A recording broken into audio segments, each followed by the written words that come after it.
नमस्कार मित्रांनो, आर्थिक प्रगतीमध्ये पुन्हा एकदा तुमचं स्वागत आहे. मागच्या व्हिडिओमध्ये आपण 15-15-15चा रूल बघितला आणि त्याचा वापर करून 1 करोडची वेल्थ कशी आपण गुंतवणूक करून जमा करू शकतो याचा मार्ग बघितला.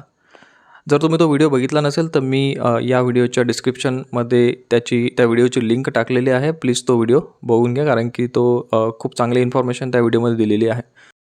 या व्हिडिओचा ऑब्जेक्टिव्ह आहे की आपण स्टॉक मार्केटची गरज काय आहे त्याबद्दल जाणून घेऊया. तर आपल्या देशामध्ये किंवा बाहेरच्या देशांमध्ये वेगवेगळे बिझनेस ग्रुप्स आहे, जसे की टाटा झाला, रिलायन्स झाला, अडानी झाला, अंबानीज झाले, राईट. हे मोठ्या कंपनीज आहे, मोठे बिझनेस ग्रुप्स आहेत. आता यांना बिझनेस चालवण्यासाठी काय लागतो? पैसा लागते. त्यांचं डेली ऑपरेशन करण्यासाठी पैसे लागतो. त्यांना बिझनेस एक्सपान्शनसाठी काय लागतो? पैसे लागतात. नंतर नवीन प्रॉडक्ट जर लॉन्च करायचं असेल तर काय लागतं? पैसे लागतात. तर प्रत्येक ठिकाणी यांना पैसे लागतात. मग पैसे कुठून आणायचे? तर पैसे जमा करण्याचे, पैसे रेज करण्याचे 2 मार्ग आहेत. एक म्हणजे इश्यू द बॉन्ड्स आणि दुसरं म्हणजे इक्विटीज. आता इश्यूज द बॉन्ड म्हणजे काय?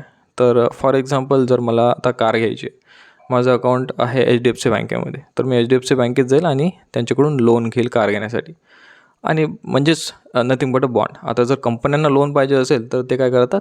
ते बॉन्ड इश्यू करतात, म्हणजे त्यांना पैसे मिळतात. नंतर दुसरा ऑप्शन आहे इक्विटी. जर कंपनी आहे, समजा for example imagine there is a circle and that is a 100% company. या 100% कंपनीमधून आपण जर कंपनीला पैसे रेज करायचे असतील तर त्या कंपनीतले समजा फॉर एक्झाम्पल 30% त्यांची जी हिस्सेदारी आहे ते विकायला काढली त्यांनी.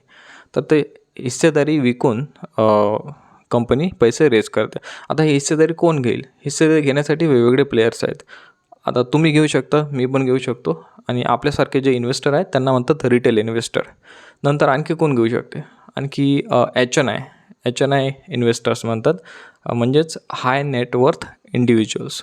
म्हणजे आपल्यासारखेच लोक असतात पण त्यांच्याकडे खूप जास्त पैसे असतात. फॉर एक्झाम्पल द्यायचं झालं तर राकेश झुनझुनवालाचं नाव तुम्ही ऐकलं असेल. नंतर रामदेव अगरवाल, राईट. नंतर वॉरन बफेट झाले, बिल गेट्स झाले. हे झाले खूप हाय नेटवर्थ इंडिव्हिज्युअल, म्हणजे असे लोक की ज्यांच्याकडे अफाट पैसा आहे, राईट. नंतर आणखी कोण आहे प्लेयर की जे हिस्सेदारी विकत घेतात या कंपन्यांची?